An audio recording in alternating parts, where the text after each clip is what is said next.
My love, who would have thought that attending a party would lead us here today? It's been quite a short but sweet journey. Especially you know how indecisive I can be at times.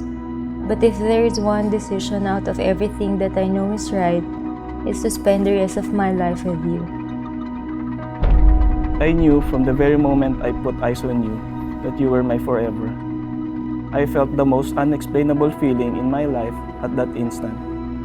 Not realizing na ikaw na pala yung future wife ko.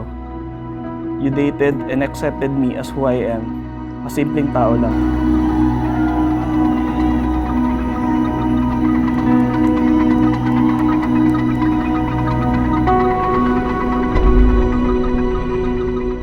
You always make me see the stillness in things that I stress so much about. Taught me to appreciate even the smallest of anything. To be happy and contented with what life brings. I love that we share all the many beautiful things that life has given, from traveling and eating our way around together, or just watching Netflix and taking siesta half of the day. Thank you for choosing to love who I am, for always making time to spend with me even if it means long travels and short layovers.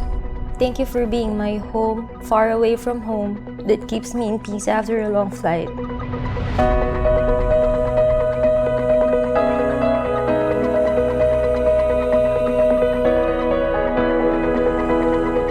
Gino, do you take Lizielle here present for your lawful wife, according to the rite of our Holy Mother, the Church?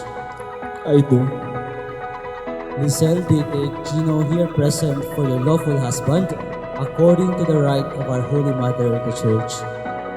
I do. Today I take my place as your wife. I promise to challenge you to be everything I know you can be. To always see in yourself what I see in you, an amazing man, for whom I will always feel the greatest pride and admiration. I promise to love you in good times and in bad, when it seems easy and when it seems hard, when our love is simple and when it is an effort. Today we start the beginning of the rest of our lives. I love you very much.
I promise that we will take back to Lapland together with our future kids.